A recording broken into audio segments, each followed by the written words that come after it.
Welcome back to the Next Man Up podcast. It's episode 35. Today we're going to talk about the Blazers reportedly being committed to Dame, John Collins getting traded to Utah.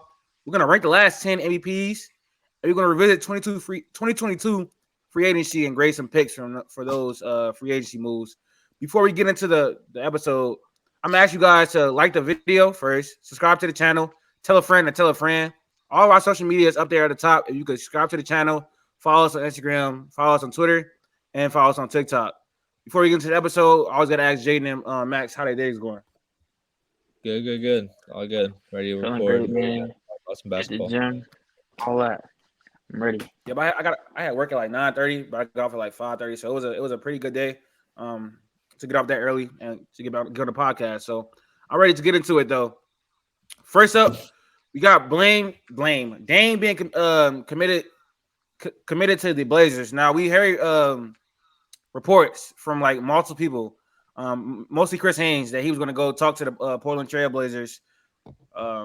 They had like an internal meeting with Dame in the front office, and so most people anticipated maybe a trade request or something like that to be coming. But lo and behold, after the meeting, nothing really changed. I guess Dame is going to be waiting to free agency to see what they do. But in all reality, before we even get into it, like I feel like it's nothing they can do to build a championship team around Dame, honestly. I'm gonna get into that later. My whole little spiel about that. I want to give these guys an opportunity to say their thoughts on it. But what was your initial reaction to learning that the Blazers committed to Dame for another season and they're not trading him? He's not requesting a trade, and they're gonna try to build a championship team around Dame. I'll take this first because I've been talking about this for the past couple of weeks. We've talked about this. I've not been convinced he's getting traded because he hasn't been traded yet. And it's been this ongoing thing, I feel like, for years, ever since CJ's been traded. They've been trying to put this championship team around him. I don't get it, right? Like, I don't think that Dame is the number one on the championship team. But this summer, there's no guy you could sign, like, Latif, what you were saying. There's no KD. There's no Paul George. There's no Kawhi. There's no, like, franchise-changing piece that you can get that's going to automatically do it for you, right? Like, Scoot showed signs of like, right, he can be this great all-star level player, but I don't think anyone's expecting him to do it his rookie year, right? I think he still needs a little bit of growth. So I don't know if there's anybody that you can get in the trade market, anybody you can get in free agency who's going to automatically boost them to contenders to beat, especially just Denver. You can't beat Denver. Like, I don't think they could put a team together this summer that's going to beat Denver. So I'll let Latif talk about Dame as the player, but like, I don't know. I think if I'm Dame, like I'd want to try and at least win a championship, right? Like I'd want to move on to something, try and win some sort of accolade before I retire. But yeah, I don't know. I think you gotta give the keys to Scoot. Let Scoot run your team. Yeah, I don't know.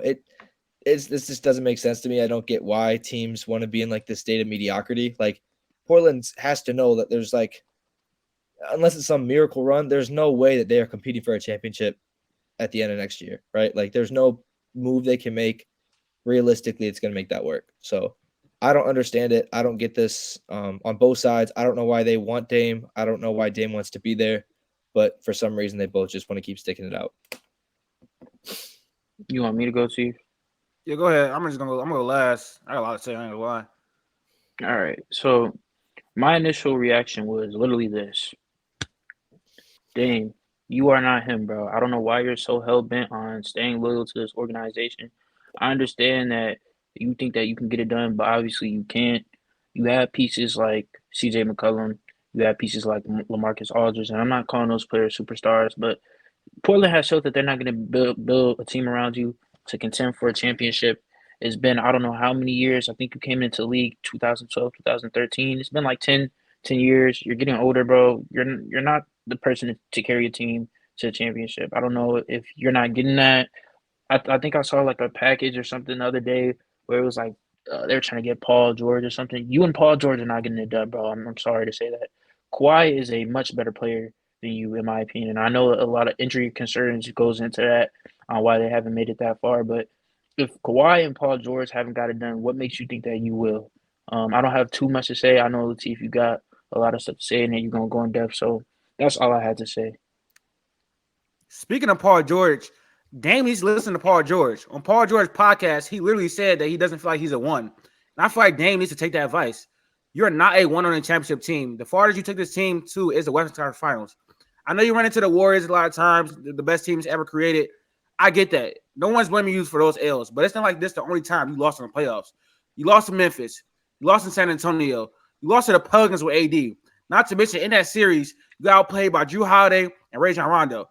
Like, Damian Lillard needs to come to reality that he's not a one on the championship team. It's not wrong to admit that. You have to be real with yourself. You need to play with a better player. Now, he came out, the report came out that he said he doesn't want to go to a team where the chips are stacked, or he doesn't want to go to a team where it's two other all-stars, a super team like that. That's what you might have to do. You can't be the best player on a championship team, Dame. Like that, you're not that level of player. We've only seen one guard in the last 20 years under 6'3" be able to be the best player on the championship team. That's Stephen Curry. And I hate to admit, he's miles ahead of you as a player. Like, you're not in the same stratosphere as a player. So I just think either you're gonna stick there, you're gonna stay in Portland and mentor Anthony Simons, Jaedon Sharpe, be a veteran leader, and ride out your career as a Portland, be a Portland icon, maybe finish as the best player ever to be in Portland colors. Or you're gonna leave and actually try to win a championship. I don't want to hear it anymore. I'm tired of seeing this report every single day. Like, let's be honest, we're in a dead part of free agency. Basketball is over. Football is over. The drive is over. Both of those drives is over. I'm tired of seeing this report on Twitter every day that now today Dame's feeling like this. Now I'm tired of hearing that. Y'all got like the Portland and Dame guys all in the business. We don't care about that. We don't care until something happens, bro. This is the boring part of the summer. We need some news. We need some real news. Free agency about to start. Y'all like get it going, bro. Like Max said, y'all can't trade for nobody that's gonna change the franchise around, especially since you picked Scoot. Like, the biggest loser from this is Scoot. Like, if I'm Scoot, I don't want to sit behind Dame or Anthony Simons in my first year. So I think they personally gonna have to trade Anthony Simons to get some pieces back for him, especially since he's making $25 million. You can't have him coming off the bench. And you definitely can't have a talent like Scoot coming off the bench. So you're gonna have to move him. Go ahead, Max. I knew you were gonna say something. I was gonna say, I think Scoot is a player. I think Scoot for the future would love to have Dame, right? Play behind Dame. I get he wants to play and to like hinder growth right now, but to learn from Dame is great. Don't get me wrong. To learn from Dame is great. But like, I think the quicker that he can just have his team and like run his offense and kind of like be the guy, I think the better it's gonna be. I get what you're saying with trading Anthony Simons, but like even then, like what you keep talking about with keeping Simons, Sharpe, and Scoot, have them play like with the 1-2-3 with each other, like that just, and whatever you get back from Dame, like you actually have something to build around. You got Chris Murray. They got who they pick in the second round? They got Ryan Rupert, right? Yeah, Ryan like they Rupert, have, yeah, like they got pieces. Like if you trade Dame, hopefully for a big, right? Like let's say they can try and trade him for, I don't know what young center you can get, but if you can try and trade him for a young center, you have an Orlando situation where you actually have a solid young starting five. Like you have the pieces to rebuild and hopefully go from there. I think the only way Dame could like go to a team without the chip stacked against him is going to like a San Antonio and hoping that Wemby can stick it out and be the best player in the league in like 2-3 years. But I just don't think that's going to happen. So I think the team, if he's going to go to a team like that's not stacked up, that actually has the chance, there is no team like that. I'm not going to lie. There is no team like that that he can go to where it's not stacked up and have a chance. Like in your head, you may think like the Bucks, but like how likely is that with the assets they have? With the like, they don't have much cap flexibility, anything like that. They don't have much draft assets. The only team I really can see possibly is like the Nets. But you and Mikal Bridges are not getting it done at all. Like not even close. I might lose in like the first, second round. If we being honest, especially with the competition in the East. They need to grow for sure, and like that's what I'm saying is like the only way he could do it is if he strikes gold and like gets with some sort of player that is a Paolo, is a Chet, is some sort of No. He wants to win now. Damian's 33. Those type of players are going to have years of development. He's not going to do a game like somewhere he stacks chips and wins now. Like I'm saying, the only chance he has is Kyle Lowry produced in 2019, so it's not the best. That's not the best comparison, but something like that where he can be at the tail end of his career and produce for a championship. Hold on, let me say something. Let me say something. I think Latif hit the nail right on the head, bro. Dame needs to get out of his head. He needs to stop being delusional. He's not going to be able to be the one, bro. Maybe a team like – I was thinking a team like Miami, but then again, I don't know if they'll be able to get it done. I mean, they were the 8th seed and they got to the finals and all that. Sounds good. But Jimmy Butler, Dame, Bam, like, do you think that team is enough to get over? No, I ain't gonna lie. I feel like, especially since, the they've made the best out of these undrafted diamond or up type players. You get Dame, you get Bam, you get that trifecta. Like don't even probably need Tyler Hero. Like I'm not gonna lie, with Spo as a coach, I feel like they can get it done. Would I pick them as favorites to win it? No, but I would like to say, because I had this conversation in a Discord earlier. If he goes to that team, he's not the best player anyway. Jimmy Butler's better than him. I don't think that's.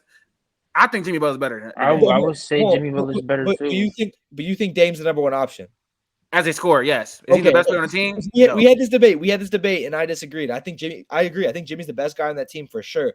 But I'm not gonna lie, with what Boston did, I think Boston's still better than them.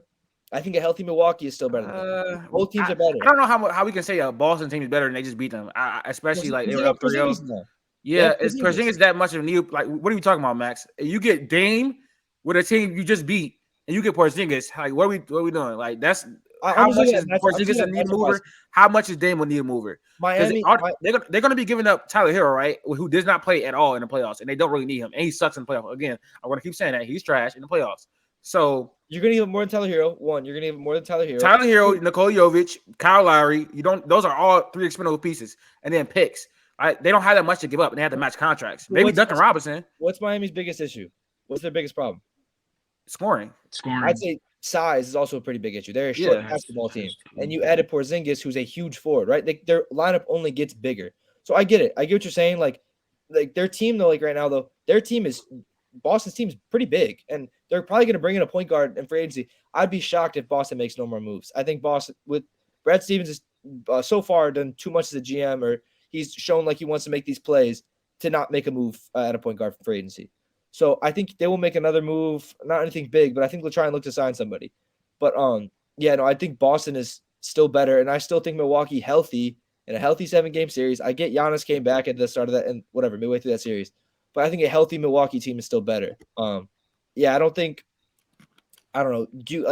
We talked about this a little bit when the Dame trade started going around, but do you think Dame really pushed them over the edge with Denver? I think Dame is like screwed. I feel like he's in like some type of weird position because then again, he doesn't want to go. He doesn't want to join a super team. He doesn't want to join it. What did he say? Like something about like 2-3 All-Stars or something like that. In a way, that's the Heat. So what team are you going to join? And then again, let's say if he does go to the Heat, I don't think that puts him over the hump. So I think Dame is in this weird. It very well could. I don't think so, bro. Why not? They just made the finals without him, and what you lose right now. So let's say they lose Duncan Robinson, Kyle Lowry, Tyler Hero, Nikola Jovic, and a few picks. Besides that, because those contracts match, you really don't have to put Duncan Robinson in there for the money to work because Tyler Hero is making a lot of money. Kyle Lowry's making a lot of money, so you really don't got to put Duncan Robinson in the deal for it to work. But if you want shooting around Scoot, then obviously you ask for Duncan Robinson, right? What makes you think losing Duncan Robinson, Kyle Lowry, and Tyler Hero is and Nikola Jovic, who didn't play this year, is not enough for them to win a finals? We got to factor what they did. We got to factor what they do this year in free agency, by the way, because Gabe Vincent's a free agent. Caleb Martin, Caleb Martin's not, but Gabe Vincent's a free agent. I think someone else is. So they probably can resign. Facts. All of that matters. And again, what I'm about to say, I'm not trying to discredit anything. When it comes to winning the championship, period, it has to deal with skill, but then also it has to deal with a great amount of luck. And I feel like luck went on the Heat side. Giannis goes down. They went against the next team. I don't think whatever you say, Jalen Brunson, Julius Randle, I mean, they performed – well, I wouldn't say so much Julius Randle, but they were a decent team. They have a lot of good pieces. They're definitely going to grow, but I don't see Knicks as a contending team. They went against the Knicks. They almost lost to the Celtics. They almost blew a 3-0 lead to the Celtics. Again, Dame Wood probably helped with that. But I feel like the circumstances, luck definitely was on their side. So I'm not trying to discredit them. AFC all the way to the finals, that's still very impressive. But luck was definitely on their side. So I understand that you're saying that they made it that far with the pieces that they had, like with their role players and Bam and Jimmy. But luck was definitely on their side. I don't think this happens again. And I don't think adding Dame is going to get them over the hump, bro. I don't think so. I don't know. I just feel like a team with a Spo-led team, I'm never putting I learned my lesson. I'm not putting a cap on a Spo-led team. He's the best coach in the NBA. And I think that's undeniable. So I'm not – if he goes to Miami, I'm not going to lie. They'll be probably the best team in the East, if we be honest. It's between them and the Celtics. I think it's between them and the Celtics, honestly. A Spo-led team, they don't need that many great role players. We've seen that. Those players step up for them. Caleb Martin is not a free agent. He has another year on his contract. I don't think they're better than the Bucks. I don't think they're better than the Celtics. You don't think they're better than the Bucks, who first of all might lose Brook Lopez, who are getting a lot older. Like we've seen that age. They don't have that much skill in that roster. I don't know if you know that. Giannis is not a skill player himself. Drew Holiday can simply get a team over by himself. I understand that. Drew Holiday has not been good in the playoffs. I don't know why I have to keep reiterating this. I think Chris Middleton is on the tail end of his career. Honestly, after the injury, it seems really affecting him. Yeah, We've seen their schemes. They got a new head coach. They got Adrian Griffin Jr. So we have to see. Yeah, I was about to bring that up too. But especially last time we seen them with Mike Budenholzer, they looked like a remedial team as far as schemes, as far as adjustments. I don't know how much Adrian Griffin Jr. is going to change that, especially being his first time being a head coach. But he's set to be a player coach. So I don't know how he is on X and O's. I'm not that into him, but we have to see what he implements. Maybe he implements a better offense. But last time we seen the Bucks, the offensive scheme wasn't that good. We think Drew Holiday is a great defender. He got fried.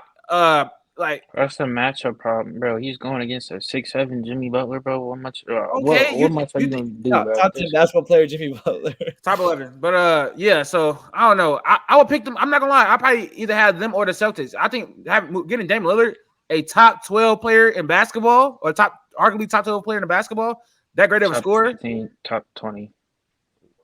All right, I'm not even gonna. I agree. We did that top 10 list. He is not top 12. I'm sorry. No. What? I put Shea over him. D Book's over him. Easy. D Book is in the top 10. I think I have Dame like 12. Yeah, 12 or 13. Like y'all are saying crazy. Top 15, top 20. Top 15 is fair. Shea's not better than him. You saying that for one season is crazy if Shea has never been to the playoffs. Stop saying that. That's just dumb. Shea's not better than him. Like he's never been to the playoffs. He's not proved that. He's proved it for 1 year. All-time greats. We're not talking about all-time greats. We're not talking about all-time greats. He's never been to the playoffs ever. So you can't. I think he's referring to this season, and then like I'm talking about top 12 players in the NBA currently, and that your player ranking doesn't move that unless you do something very very great. Which I admit, Shea did something very very great. But it doesn't move year after year after year. Like you have to prove something over a period of time. The Trailblazers didn't make it to the playoffs. That's not Dame's fault. His team is trash. I don't know what you want to tell me. He had a great year in his own right. He arguably had the best. Shea had a great year in his own right. What you're doing is that's what Max is saying. Best season of his career. That's what Max is saying though. You're like always get the pass. Like Dame always gets the pass. And I have not given Dame the pass. What do you want? Playoffs in years past, right? In years past, his team sucks. His team sucks. I'm not worried about that. I'm worried about this upcoming season. When we look at a basketball player, you're talking about him for this upcoming season. Carmelo Anthony is in your top 10, but he was great way back 5 years ago, 10 years ago. All right, you lost me, man. I hate when you try to do that, bro. You're trying to argue something, you just go to an extreme. That's not even. You lost me. You can't be bringing back like. We can't. I'm not elevating a player over someone that's never touched the playoffs. In a playing game, he folded. Bro, we're not talking about all time. We're not talking about. No, I understand that. I understand that. Season basis. So if he's saying that going into next year, if he has Shea over Dame, I can't say that he's wrong. No. So listen to me. And Dame. you bringing the playoffs is kind of wrong because Dame didn't make the playoffs. I understand. I'm not talking about. Listen, I'm talking about for me. When someone has not made the playoffs, like I don't instantly move them over someone that has proven that they're good in the playoffs over someone that's not been over there. So like when you were trying to push, like I think you earlier you were pushing this year you were pushing Shea over D Book. Were you not? Yeah, I like. There's no way. That's see what I'm saying. We're getting to something early. This year in the playoffs, I think D Book showed me that he was a better player. But in the regular season though, that would have been too early too. We had to balance out a little bit. Like this Shea, the year before this past season, he averaged 25 points, but he got injured. He has to prove this, over a period of time, especially like you don't get that bump when you don't have that playoff. Success. And the reason why someone like Luka is top 5 is because not only does he do it in the regular season, but when he gets to the playoffs, he does it as well. When we rank players, it's not over a 1 year thing, bro. That's not how we do it. Because if that's the case, KD probably wouldn't be in the top 5 because of what his playoff performance. That's what I'm saying. And we ranking out 1 year, and B wasn't MVP, but he was shitty in the playoffs. So, like, you know what I'm saying? Damn, I need some water. Hold on. No. I don't know, because then why is Embiid so high if he consistently chokes in the playoffs? You know what I'm saying? I don't. When we do these ranking lists, I kind of like get stuck because I don't know the criteria. When it comes, if we're talking about like this season going into next season, I can't really be mad at you for putting Shea over Dame. They both didn't make the playoffs. I get Latif saying that his team was bad, Latif, but What up? I like, seriously like, considered like, why Shea is a over guy like Dame. Joel Embiid? I get you have him rank lower, but he's still top 7, right? You got him at 7 or 8. I have him at 7 Yeah. So how is he that high if again he consistently shows he chokes in the playoffs? because he's a consistent dominant force in the regular season, which Damian Lillard has also been consistent in the regular season. We've seen this basically from Shea 1 year. He had a great first team All NBA, but Damian Lillard arguably had a great regular season, one of his best regular seasons in his career, as well. I mean, he was in contention for second team, third team. He was in third, I think 13 All NBA, but he was in contention for second. If he didn't get shut down for the last 13 games, he could have been higher on the All NBA's list. And if it's there is no way I'm not absolving for Dame because there is no way anyone came into the season and thought the Thunder were gonna be better than the Blazers. There's no way that anyone would have ever thought that. So I'm not gonna give Dame a pass for not well. I can give him a pass for not making the playoffs because the team is trash. But there's no way that a Shea-led team should be better than the Dame-led team in any circumstance. And I think the rosters are not that different as far as talent level for that to be an excuse, right? But I just feel like I'm the type of person to based off one season rank someone over another person. You see what I'm saying? That's not how I rank players. I know you love playoffs. I think that's like you value that a lot. I get that. Like I think it should definitely come into effect. But like when I'm talking about like, I guess I think like 2 and 3 years, right? 2 years. I think 2 years getting on to 3 years. But like besides that, like 3 years ago to today are like completely different basketball players. You know what I'm saying? Like I don't know. I guess by your logic, I feel like Curry would be 1 because he's shown that consistently regular season play. You know what I'm saying? Like, Yeah. I'm just I don't know. Giannis and Jokic have been consistent playoff performers as well. I'm not recently though. Like their past 2 year have blown out, in my opinion. Like, and Curry was literally won like 1 or 2 in 2022 after he won the finals. That's so the only thing that really moves me is a championship, a great playoff performance. But if you a player, we comparing 2 players, and one of them hasn't made the playoffs ever, and he just popped off this year. He had a good season last year. I'm not saying that, but he just popped off this year. I'm not going to put him over that player. That's why I was hesitant to put him over D Book because Shea has never made the playoffs, and D Book had took his team to the finals. I'm not going to put his team. I'm not going to put Shea over Devin Booker. He was having a better year than him. Yes, he was having a better year than him. D Book's over him now. Like this playoff. That's how I know you jumped to the gun because look what happened when he got to the playoffs.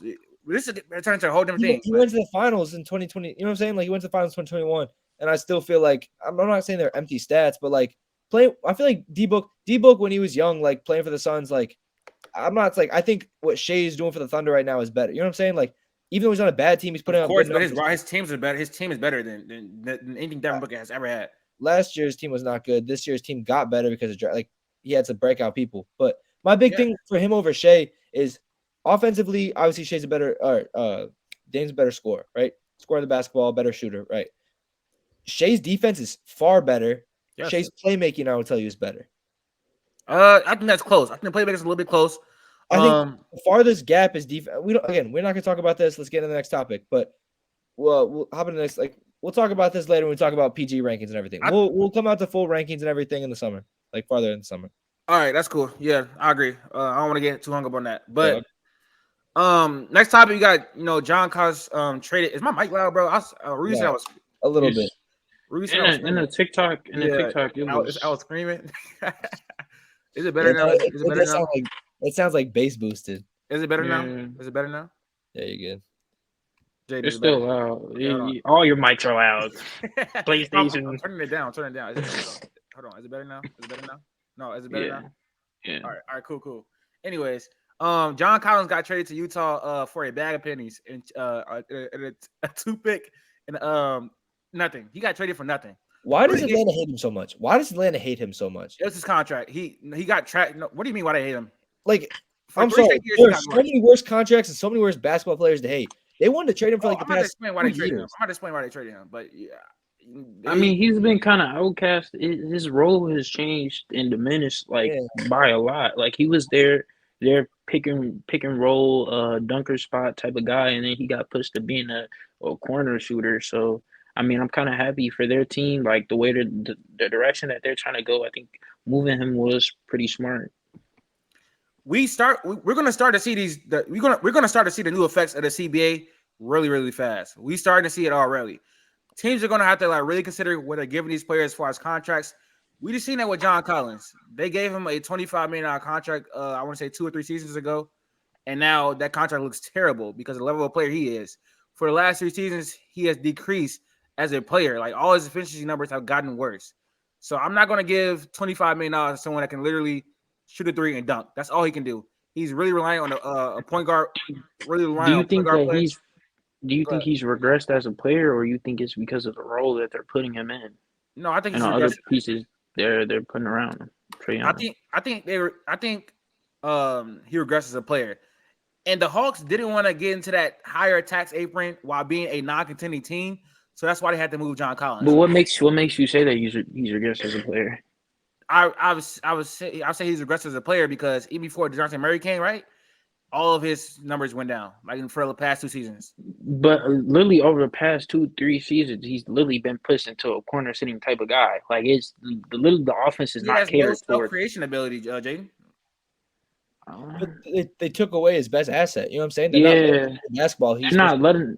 Thank you. I get it. I don't get the hate on John Collins. I just don't think they're using him well. Like if you put someone in I don't know if you're not putting someone in a position to succeed and you get mad when they don't succeed, that makes no sense. What do you want them to do? Use him how?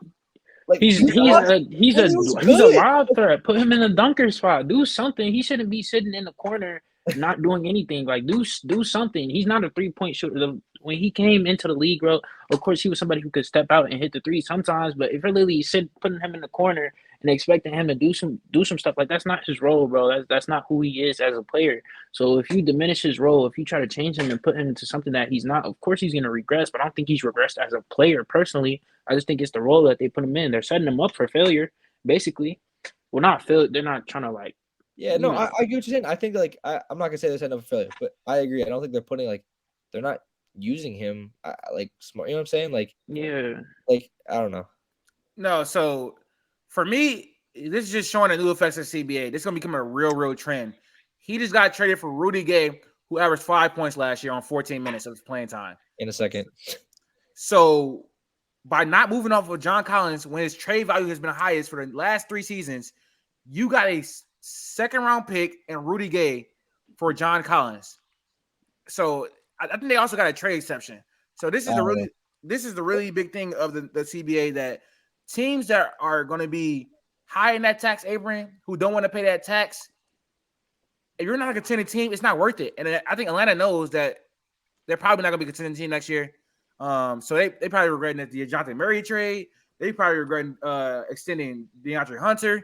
They are high in the tax apron, so I guess it's the correct move. You got to move out John Collins contract. They're probably going to trade Chris Capella as well. They're going to hope for AJ Griffin jump next year and a Jalen Johnson jump next year, which I could possibly see happen, honestly. I agree. I think the CBA we're seeing, because at the same time we just saw Golden State, right? They traded Jordan Poole for Chris Paul, and I'm sorry, that's not we can think it's super cool to see Chris Paul instead. No, it's not.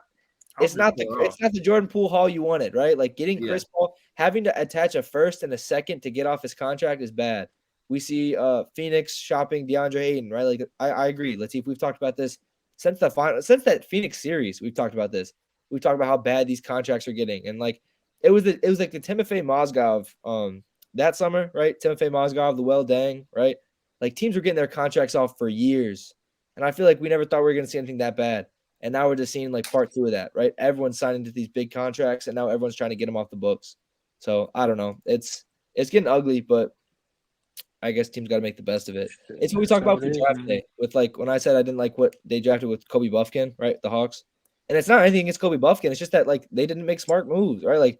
They put too much money and too many assets into weird players, and now you got to pay the price with DeJounte Murray, trading John Collins and all that stuff. So. I don't think they're going to trade DeJounte Murray. I think Kobe Buffkin's going to come off the bench and provide defensive versatility, shooting, and he can handle the ball a little bit. Now I want to get to the flip side of this trade because I don't think not enough people are talking about this. This trade sucks for Taylor Hendricks. Now I don't know what's the point of getting John Collins. We already have so much forward depth. You have Kelly Olynyk, you have Walker Kessler, you have Lauri Markkanen, you have Taylor Hendricks, who just drafted with a 9th overall pick. So having a rookie going to have to sit behind John Collins and wait for minutes when I feel like personally he could come in first year and be better than John Collins is crazy. Like I don't know. So this what?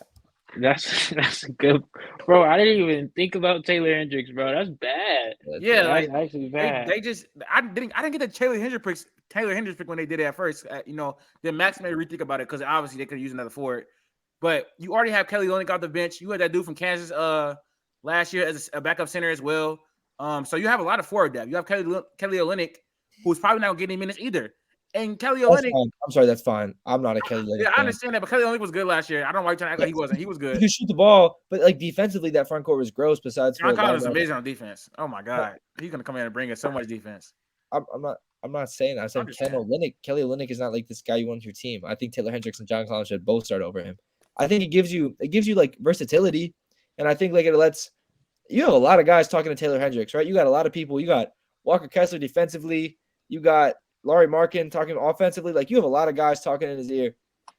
I forgot they also got they got Taylor Hendricks. They got Keontae, and who was their third rookie? They got yeah, they had a really good job. I was surprised. Really great draft.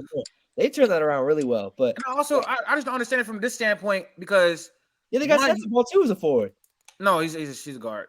I thought he was a 2. I thought he was a 3. No, he's a 2. He's like 6'6" a 2. So Jaedon and Max. I also don't understand it from this standpoint because this contract is gonna be really hard to move. You seen what you just gave up for it, and so I think the thought process is they're gonna try to flip this contract at the trade deadline for another asset, and then they just gave up what Rudy gave for nothing and got a lot of back for him. Trying to be the Thunder.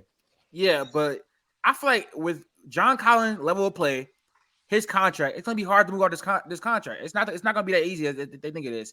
He's making $25 million a year. 5 years, 25 years. I saw that. He's a free agent. John Collins, we're gonna be frank, he's not that good. So I don't even know if you're gonna be able to move off this contract. Who wants this contract? He's a free agent in 2 years. Who really wants this contract? You probably got to wait a year and then move as an expiring deal, possibly. But like John Collins ain't that good. Like this is not an elite front court. Like this is not a Walker Kessler, John Collins, Lauri Markkanen, big three. It's a really weird fit to be honest. I think I don't want Taylor Hendricks to come off the bench. He got to earn his minutes, obviously, but I think first year he's gonna be better. First year he's gonna be better than John Collins. No, I don't. I think Taylor Hendricks will still be on the bench, but I think for the future they want Taylor Hendricks to be that 4. I think right, like you don't. I think you want John Collins maybe coming off your bench, but I agree. I think it's like a Thunder move when you get Chris Paul and you try and increase the value and then trade him, but you can't really increase his value if he doesn't play. So I think you want to get your rookies in as much as possible, especially Taylor Hendricks, who like him and Walker Kessler could be so good as your 4 and 5. So like Utah's got a lot going for him.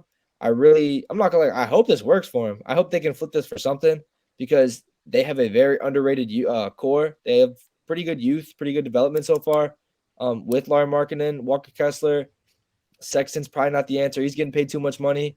I was about to say they have Sexton on the books. They desperately need a point guard. 17 and a half. They desperately need a point guard like bad. They just want to really play make. Colin Sexton's not that good of a playmaker. Keontae George doesn't project to be that good of a playmaker. So they definitely need like either. I wish they would have got Tyus Jones. Tyus Jones would have been good on that team, man. I feel like they didn't get like a bigger guard and they have like KG play the 2, play off ball. I think KG could be good off ball. Who you want? Ben Simmons? No.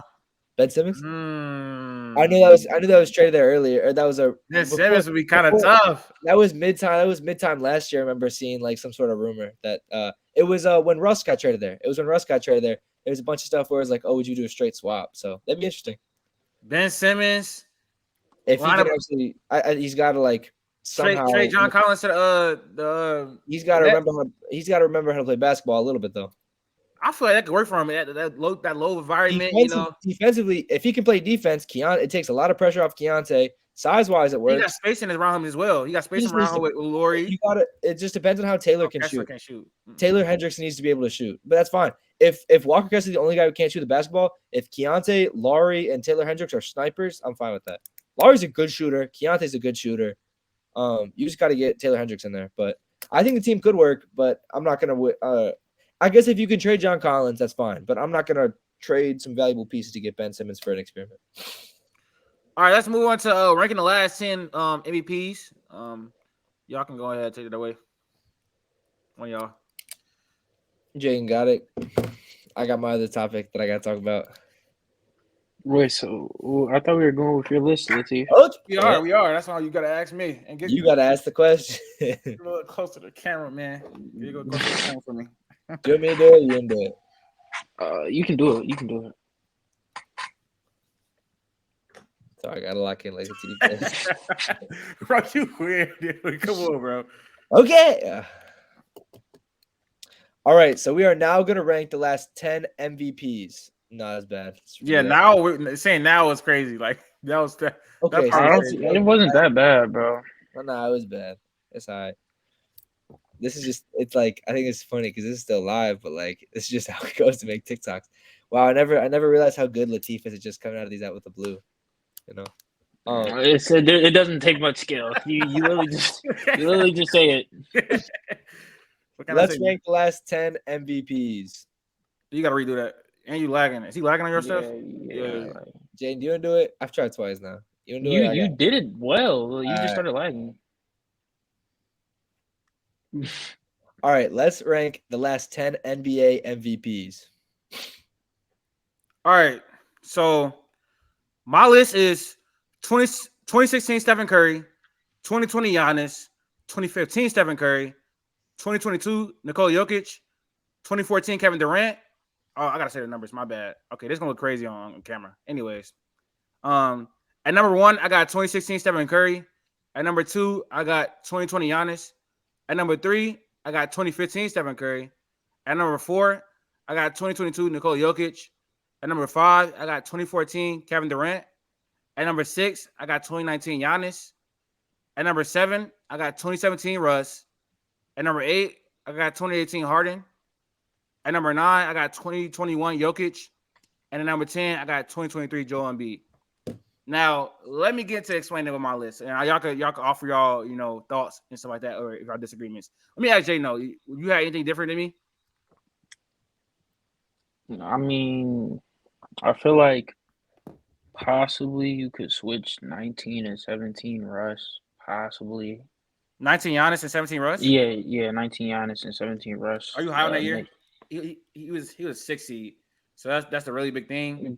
Yeah, I understand that, but it's just like the whole story, the whole averaging a triple double. I think that plays into it well. But to be honest, I really don't have a problem with you having 19 Giannis over 17 Russ. So really, I have no complaints, bro. I think this is a pretty solid list. Bro, I want to explain it. Obviously, Stephen Curry has to be number 1. That was a unanimous MVP. That was the first unanimous MVP with Stephen Curry in 2016. Probably one of the greatest seasons in NBA history. He broke the 3-point record, his own 3-point record. He broke in that year. He led the league in steals as well. He had the best record in the NBA. Obviously, got to be number 1. One of the greatest seasons ever. 2020 Giannis is number 2 because he was depoy and he was MVP. That has only been done, I believe, by Hakeem Olajuwon and Michael Jordan. And I think David Robinson did it too. Or no? I'm not sure. What, for DPOY and Finals MVP? MVP? Yeah. No, MVP. I think David Robinson might have done it. I don't remember. I thought it was maybe DPOY and Finals MVP, but I might be wrong. Yeah, and then in 2015, Curry, you know what happened third, bro? Best record in the NBA. He broke the 3-point record. He set a 3-point record that season. He broke it again in 2016. They were he led the league in steals again. He had 23, like 7 and 6 or something like that. The numbers are not eye-popping, but you consider the impact of breaking the record, scoring record. I mean, it's not scoring record, breaking the 3-point record, being the best team in the NBA, 67 to 15. I feel like that just has him, so high. I think he also led the league in like a lot of statistical categories. That's why I have him so high in 2015. 2022, Nikola Jokic, his second MVP, it was better than his first MVP. He was historically great. They were a 6 seed, but his team was terrible. He didn't have his 2 best players. And he still got them to the playoffs, and he was historically great as an offensive engine, like by himself. Averaged like 30 near triple double. I think like close to like 30 points. So that's why I had Nikola Jokic as 4. 14. I think y'all remember 2014 Kevin Durant, bro. He was insane. Yeah. Even with Russ being on that team. I was looking at like the advanced stats and stuff, and like win shares. He had like almost 20 win shares. That was like by far more than everybody else the past 10 like Finals MVP. Like he was leading the Thunder to victory every single night. Yeah, he was going crazy. Kevin Durant was insane in 2014. That's why I got him at 5. I was gonna move him up over 22 Jokic.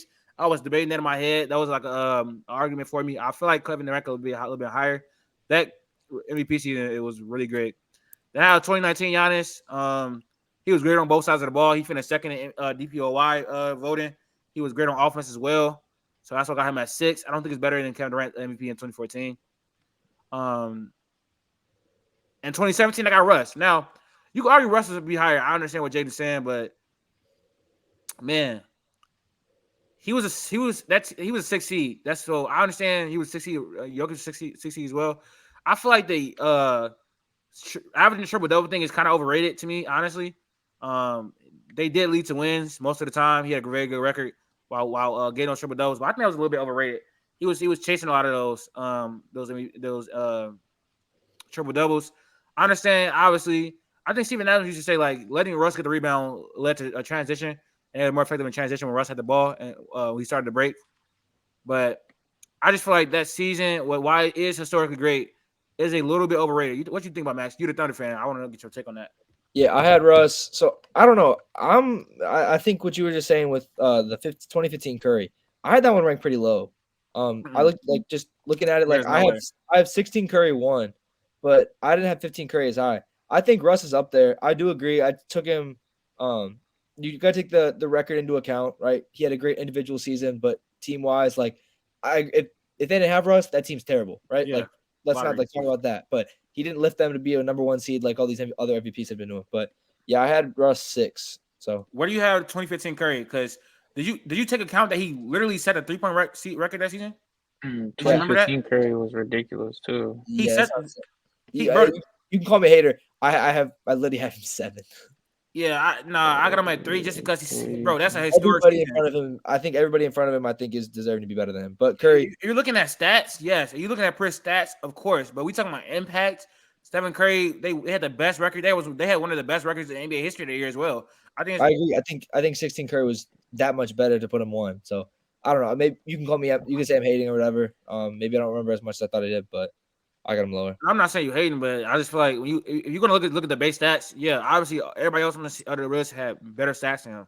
But as far as impact, but as far as like how you gonna remember the MVP, he set the 3-point record that year. And I feel like I remember, even though he broke that 3-point record, I remember 2016 Curry so much more.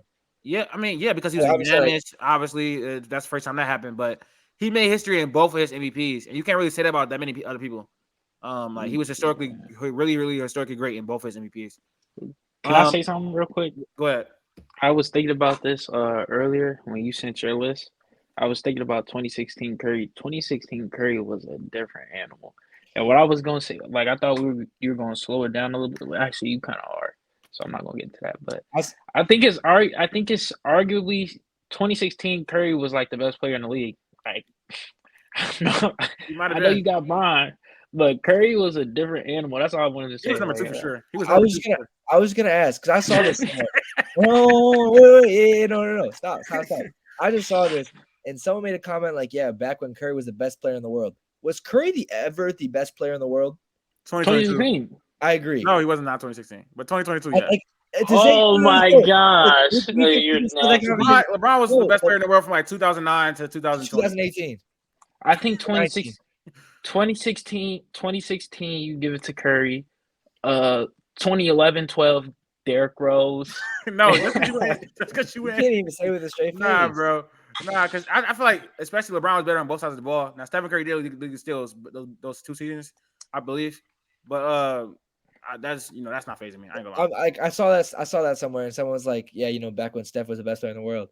And I was like, "Yeah, besides 2022, like I don't know if there's like, yeah, that was definitely Steph's year." Like, no, like I think LeBron was the best back then. So keep going. At number 8, I got James Harden in 2018. He said he was up there with Wilt. He was breaking he was getting close to Wilt tying records. He had like a 30-game stretch where he had 30 points per game, where he didn't have a game without 30 points. They had the best record in the NBA. I think they had like 60 plus wins. I want to say like I think it was 65. They had 65 wins that year. I texted him because I think LeBron should have won that year. I'm not gonna lie. I think LeBron should have won that year. He led the league in like he literally had more points, rebounds, and assists than James Harden. But I think go ahead. If I'm remembering it right, I think Harden kind of fell what to Embiid kind of Yes, fell yes. into. It was kind of like again he did deserve that MVP, but it was kind of like a pity thing. Like Mhm. years before and even seasons after, I don't think that 2018 was his best year, but it was like okay, we didn't give it to James Harden the years before, so now let's give it to him right Yeah, now. So I he think was that's what it was. he was literally competing with history every year. You know, he's competing with Curry. He was competing with KD, Curry, Russ. You know what I mean? Like, I'm sorry, like each one of those years, Harden was great. He was probably 2 or 3, but he was not number one MVP voting. Like all 4 of those years, those guys deserved it over him. Then I got 2021 Jokic. I think his second MVP was a lot better than his first one. That one is by casuals regarded as like one of the weakest MVPs in 2021, I guess. But I think I kind of hold it in high regard, but I don't think it's better than. I think you could put it probably over 18 Harden, but besides that, I don't really see it over as anybody. They were the third seed, I think. He was a great. I don't think he was like historically great as far as he was in 2022. And then I got at 10, obviously Joel Embiid. I think Joel Embiid's MVP was one of the weaker ones in NBA history. Personally, I feel like this was Jokic's award to win. It was narrative based, a lot of it around surrounding him. I think Jokic had much more impact on the basketball court for his full team, whether that's playmaking, whether that's scoring, whether that's rebounding. I think he was a transcendent offensive player, and that's why I would have gave Jokic MVP this year. But I think people in the media start getting very, very nasty, especially Kendrick Perkins. We talked about that earlier. He started spreading the narrative that Embiid should be an MVP, and it was getting because it was racist and Jokic was stat padding. I think that completely derailed Jokic's MVP run. I think getting that narrative in the air really derailed it. I think Jokic stopped caring about it. You started to see him sit out games that he normally wouldn't have. I think he even said that he cared more about the championship, which is the correct approach anyways. So that's why I have Jokic. I think Embiid is one of the worst, one of the weakest ones in NBA history, personally. Y'all got any problem with Embiid being last or no? No, I'm cool with it. Fair game. I think I put Harden 9 just because I think it's probably the most forgettable on the list. Just I'm not like I think he deserved it, but just kind of when you look at all of them, I think that's kind of most forgettable. My only discussion that I'll have with you, and I know we talked about this, is like take away accolades, and I get it, accolades are part of the season. But literally, statistically, besides points and rebounds, Giannis was better in every single stat, offensively and defensively, I think, in 2018-19 than 2019-20. Defensively, and I get like accolades look the exact same, right? MVP, first team All-NBA, first team defensive All-NBA. The only issue is that DPOY. Rudy Gobert won it in 2017-18 and 2018-19. Had the same exact stats from 18-19 to 19-20 and didn't win. Giannis's defensive stats, if anything, got worse. And I'm not trying to make it sound like I don't think he deserved the award because I think he did, right? But you got to think voter fatigue plays a little bit into it. Giannis just, from a stats perspective, from a record perspective, the Bucks defense was better in 2018-19 than 2019-20. He was better. They both had a better defensive net rating. He had more defensive win shares, offensive win shares. He had half a block or half a steal more, an entire block more. Like everything showed he was better. So if you don't have 19 Giannis above 20 Giannis, then like I don't know. I have 19 Giannis as like I just don't know how you wouldn't have that higher. Like I think that I know you're trying to say like take away accolades from it, but I can't. I think that's the defining factor for me. Getting that DPOY, putting yourself in history. That was a historic accomplishment. I'm not mistaken. I think only 2 other people have done that. I believe so. Putting yourself in conversation with Michael Jordan and putting yourself in conversation with Hakeem, it cemented Giannis as an all-time great. And when we talk about Giannis and Jokic in all-time conversations, we talk about Jokic as players. We use that DPY all the time, so we can't. I'm not going to just ignore that. Yeah, you know what I'm saying? I guess our thinking's both different. Like, are you thinking of more like best as far as like accolades and narratives go? Because I'm thinking like best basketball player. You know what I'm saying? Like who was the best basketball player. Like Giannis in 2018-19 was the best basketball player on the planet, right? Like In 2020, he was the best basketball player on the planet. I'm just saying, like, I think 2018-19 Giannis would beat 2019-20 Giannis in a basketball game. You know what I'm saying? Like, I think 2018 Giannis was a better basketball player. Yeah, I think it's confusing, but like, I think he showed he was a better defensive player, right? Like, and I get you're saying defensive win shares is a team stat. They were a better defensive team in 2018-19 than they were in 2019-20, and he had a better defensive net rating in 2018-19 than he did in 19-20.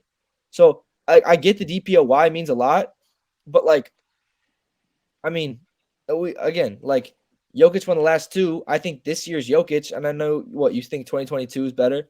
I think Jokic might have been better this year than last year. But like, we take into effect that he won the two MVPs, even though he probably was better this year than he was last year.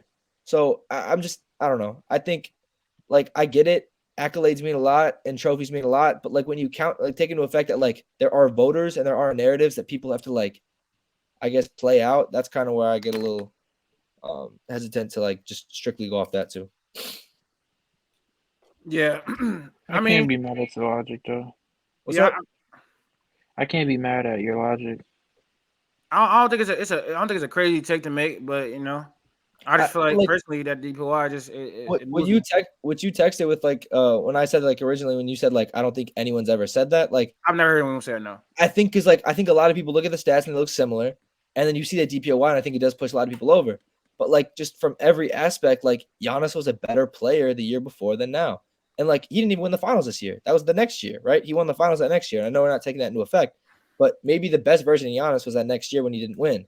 But like, especially with how we've been seeing this, right? Giannis 2 years MVP, Jokic 2 years MVP, right? Now you got Embiid.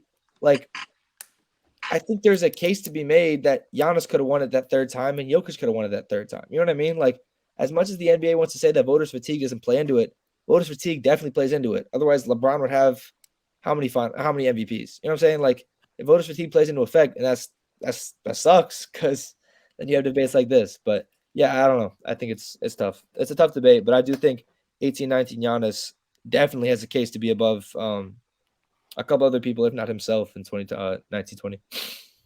Let's get into the last topic of. Oh, hold on. Let's get into the last topic of the podcast. Episode 35. It's gonna be revisiting 2022 NBA free agency. Go ahead, Max. That was your topic. With free agency coming up, let's grade last year's big free agent signings.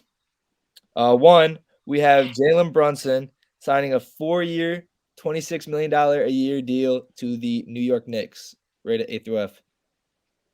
Really? I think it's A+, especially for the value that Jalen Brunson brung.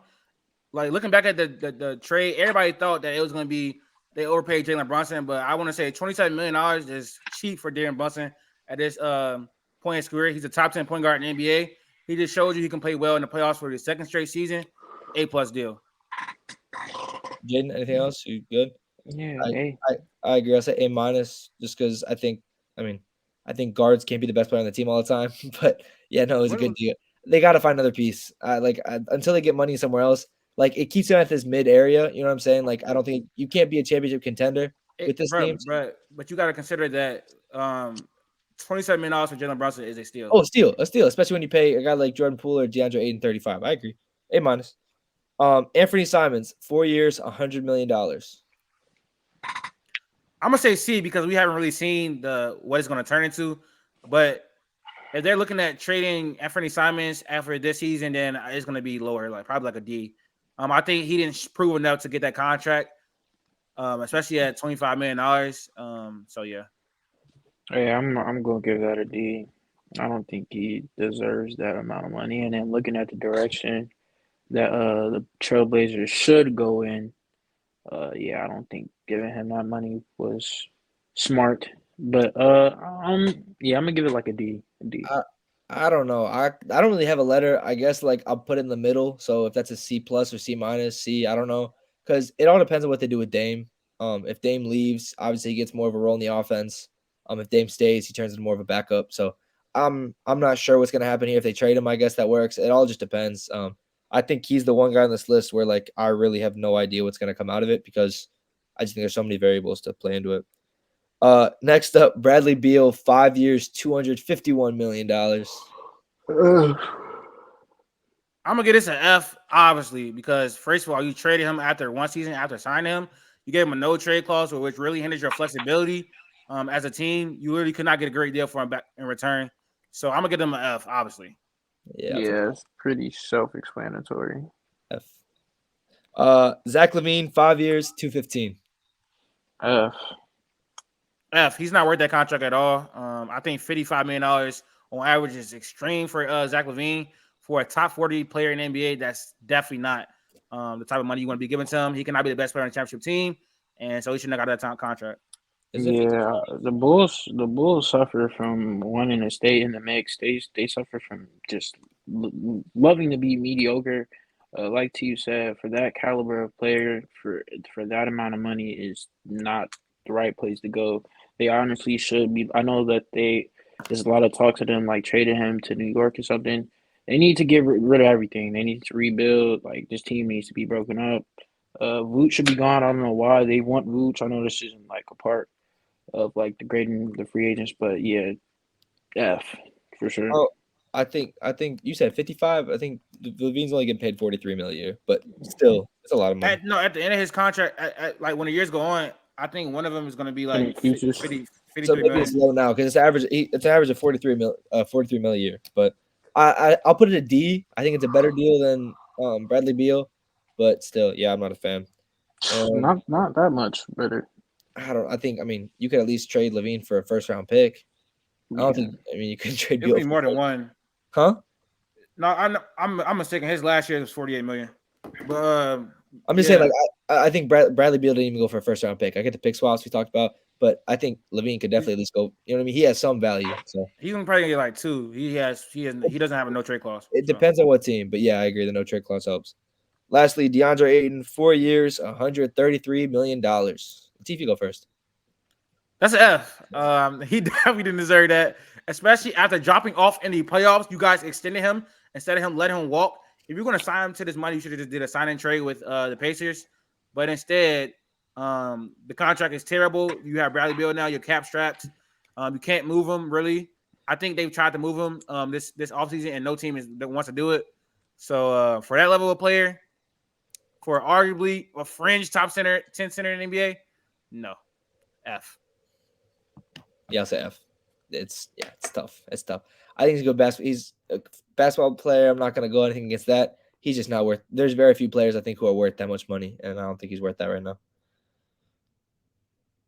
Jaedon? Wow. You good? Hello? Yeah, started lagging. Oh, okay. All right, y'all. That's gonna end episode 35. If you guys made it this far, make sure you guys like, comment, and subscribe. Tell a friend and tell a friend.